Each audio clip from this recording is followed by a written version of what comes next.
it's Kyle Stahl with Stahl Agronomy. Back again with another update video. We finally finished up harvesting on the farm last Wednesday. And we're still sitting with like everybody else. We've got a lot of tillage left to go. It's going to be an interesting winter as we kind of talk about how harvest went, which was really wet. And a lot of people actually ran on frozen ground. So some of those implications on compaction, we really aren't going to know 100% for sure until we either thaw out or we get a little bit more firm in the spring. And it's going to be interesting because we're going to have a lot of fields that didn't get tillage on them in fall, or that they did get tillage on them in fall. They were really wet when we did tillage. So are we going to get those compaction zones out? Are we going to get some good shatter and fracture in the soil?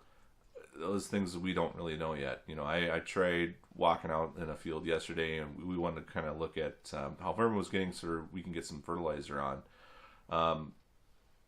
It was still frozen underneath, mud on top. You take a penetrometer out, we're trying to check stuff. It just really isn't going to happen right now. So you guys still doing tillage. Most of what I've seen has been shallower tillage or with chisel plows.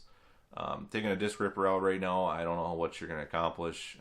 Basically, our top inch or two is pretty dry, but you get down below that, and it's been pretty wet. So we're not going to get that lift and we normally would, or what we would normally expect. So I would be a little cautious about trying to do any kind of deep tillage right now.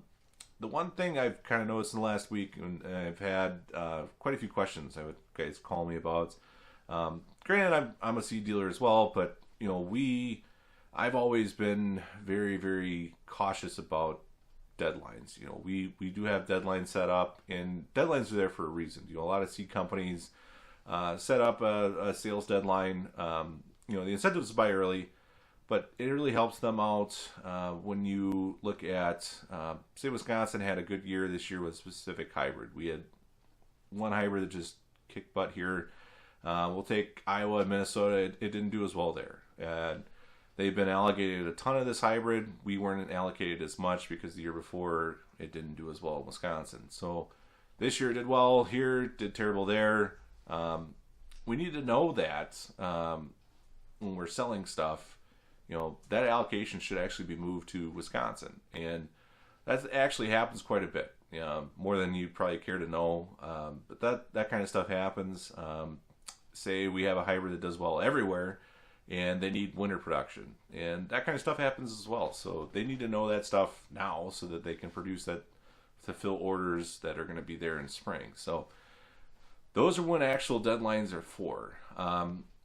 The other thing is we had a company go out and let's say they created a false deadline. So their cash discount doesn't actually end until January. And we had a company going out and telling people at the end of November was when they had to have their seed order in.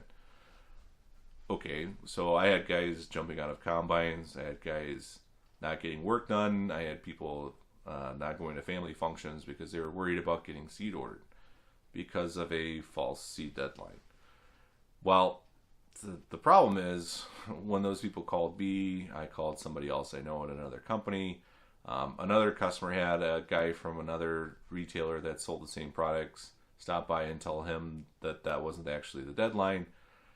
That doesn't look good to companies. So you basically had a lot of people freaking out for nothing, and then they found out that they were actually freaking out for nothing. That doesn't go well for you. So that stuff can happen. So my advice would be to talk to somebody who's independent. Talk to your neighbors, see what their deadlines are. I've seen it where, if you're unsure about your seed purchase, you're a new customer, they'd like to lock you up a little earlier than somebody who's been purchasing from them for a while.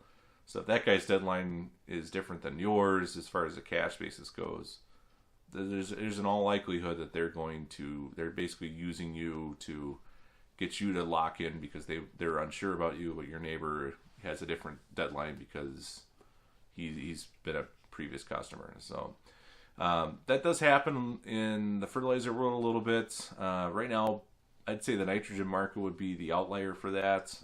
If somebody's trying to get you to commit to nitrogen right now, I would check the pricing. There's some pretty wild swings in pricing. I mean, I was literally talking to somebody yesterday who paid $250 a ton for UAN semi-drops and somebody who paid $315 a ton for UAN semi-drop. Granted, they were in different states, so take that into account though too. Typically, there's a very big swing in nitrogen pricing depending on how far away you are from the river, from a plant, anywhere major distribution points. So that can happen. I would talk more locally and try to understand what the market's been doing. Nitrogen's been kind of going up, and that's something we're going to talk about probably in the next newsletter. We're going to talk a little bit about pricing out nitrogen and going by unit, because that's going to be something we're going to have to look at this year. That's something we're considering. If our UAN price is really high, we might be considering going to urea and trying to split apply and maybe add some stabilizer to it. So something to consider. The other side of it, it's going to be, or the last thing is really chemicals. If somebody's really pushing on you to lock in chemical prices because there's going to be a huge jump in price, I'd be very wary of that one. Most chemical retailers and suppliers will fill up their tanks in late summer, early fall. There is a cost of money, so yeah, I understand that. But if somebody's trying to tell you they're going to go from, what they're at now to 20% higher or even 15% higher, that's a very rare occurrence that would actually happen on their price sheet. Roundup's done that in the last year where they had basically all the retailers got a call, said Roundup's going up 5% tonight, nothing we can do about it. That stuff happens, but across the board, if their prices are going to go up, likely they're trying to get you to commit just because they want you to commit. So those are things that I've noticed in the years of being in the retail world and kind of being out here working with farmers and doing my thing now. It's one of those things, a lot of people don't really understand that world. And I'm going to say you're holding out for prices is going to be a good idea, especially this year. I think nitrogen is going to be something you're going to want to jump into early. Chemicals, that's something you got to kind of work out what you've used in the past, what options you have there. But I'd be wary of companies really pushing you to make a huge decision on chemicals early. So anyway, that's just some thoughts I've had and kind of what's been going on. We're going to have a pretty big winter. We did start a podcast now. I got to work on where I'm going to host that in my house and try to get some more guests on. That's going to be a big thing this winter.